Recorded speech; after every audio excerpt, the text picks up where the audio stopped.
This slicer is based on Orca, so it's the one I've been using.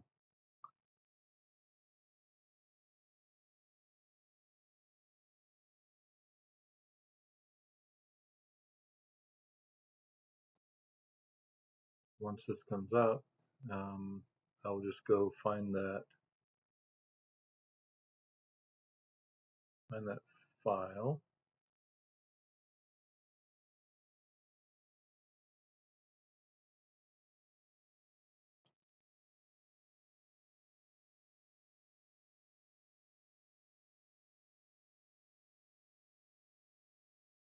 And this is the file that I uploaded for you. Let's see, it's called front base 24.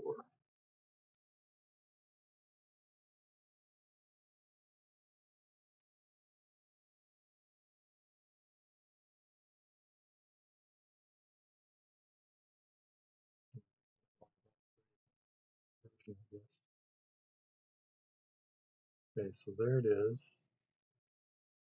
And because it's very large, I'm doing a third scale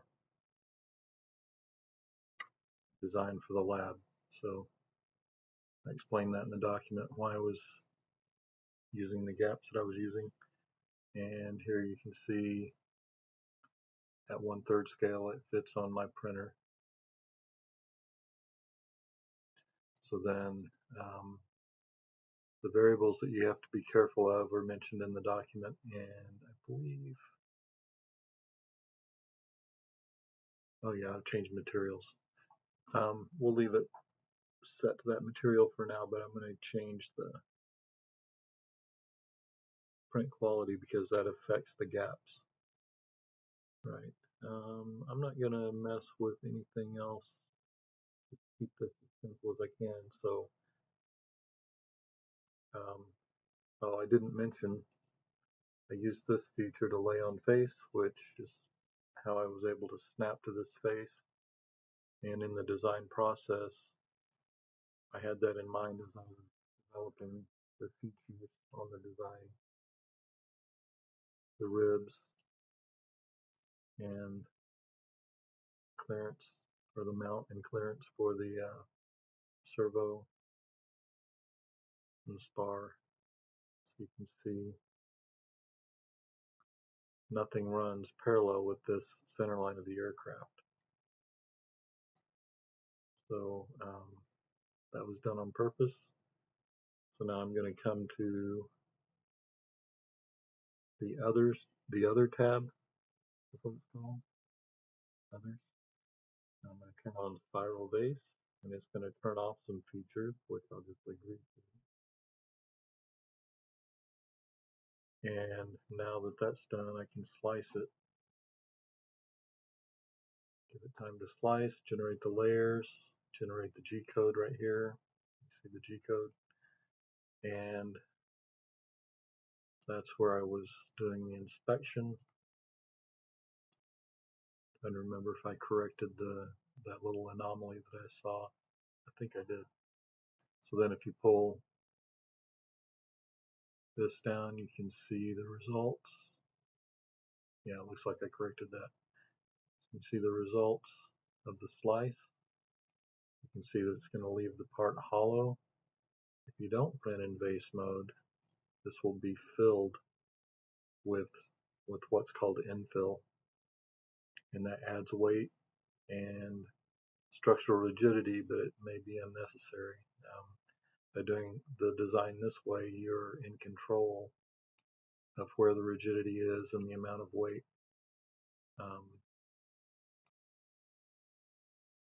So this particular part, it's only going to take 1 hour and 39 minutes to print and weigh 28 grams. So 28 grams is pretty light for this size of a part. And I do have printed examples.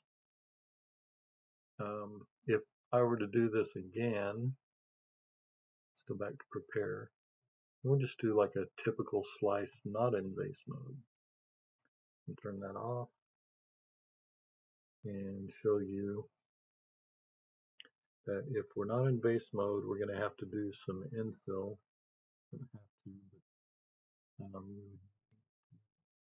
Let's try it.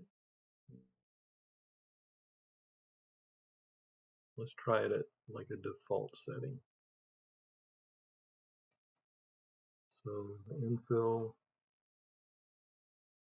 already set to 0%. Generally I use 10% unless I know I need more.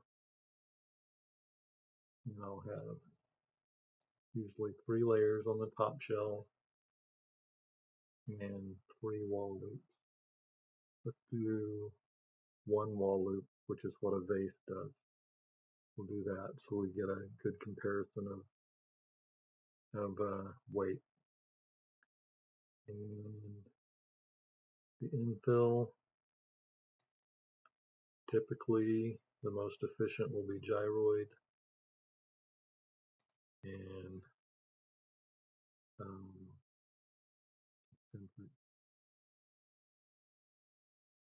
just based on my knowledge, those are the ones I would in there. Let's run the slicer so you can see that.